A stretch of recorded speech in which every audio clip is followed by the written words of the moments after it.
Let's now cross over and also speak to my colleague Victor Ogale, who's joining us live from Baringo County. Victor, maybe you could talk to us really about the most interesting races that you've seen and what the mood is like there with the residents.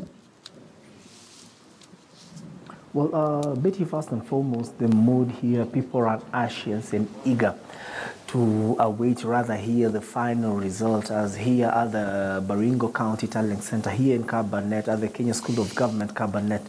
Nothing much is happening, and the IBC officials are just waiting for the results to start coming in from the constituencies. Remember, Baringo County has 6 constituencies, namely Baringo North, Baringo South, Baringo Central, here where I am currently, Elder Maravin and Mogotio. As at yesterday at 11 p.m., we witnessed Baringo Central just making progress in what other constituencies are doing.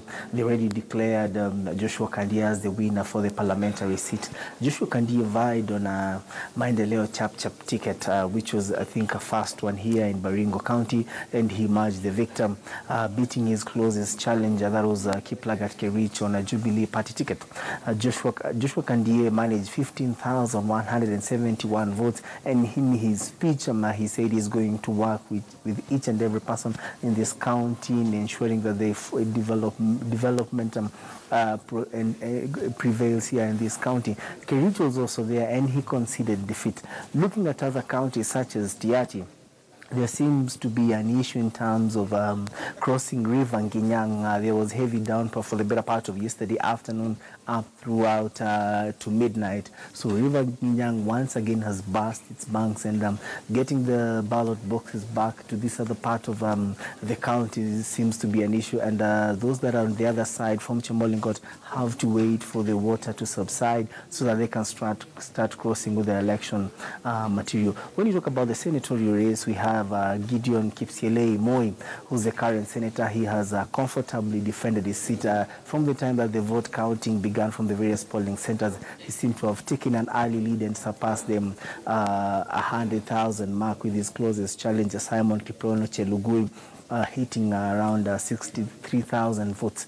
Chelugui has already conceded defeat, saying he's also going to work with Gideon and their friends. They just decided to disagree on some of few ideological things in terms of running this great county of Baringo.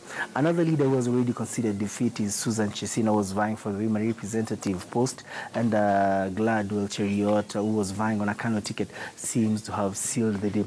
Here in Cabernet Ward, you also have a gentleman by the name of Tarus, who yesterday early morning was seen here in town buying people tea. I mean, that was what he thought best he could award the people who voted for him, and even those who did not vote for him. And Bingham, that is where Cabernet Ward is placed, where that is the CBD of Cabernet.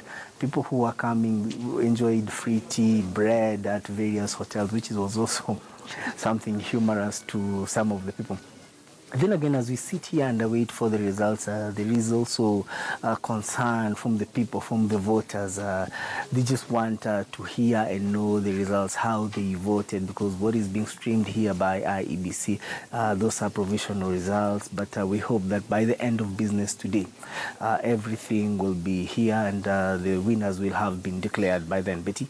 Finally, Victor, I've been asking our colleagues across the country what really, is a mood like around the places where they are. And talking about Baringo, have people gone back to work? Are we seeing a normalcy in the activities with the residents?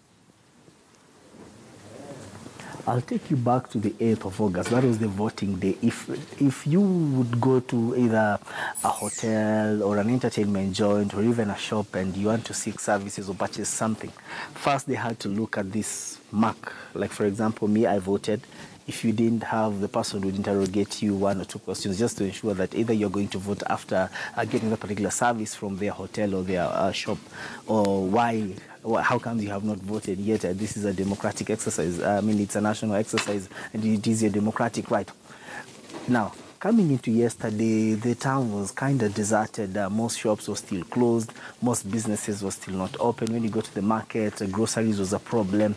And that is still the same thing up to now. The town is slowly waking up, to life. And perhaps that seems to be the main case in emerging economies such as this country. I mean, election seems to be something that is adored. It seems to be something that is sacred, that people just want to know who has won before they go back to, or rather something, rather normalcy returns. Because even if you ask someone, they'll tell you what election isha kwanza. Let's wait for the election to pass, then we can do A, B, C, D. So that, I think the mood here in Kabanet, rather in Baringo, seems to be replicated all over in the country. Betty. All right. Thank you very much, Victor Gale. They're reporting live from Baringo.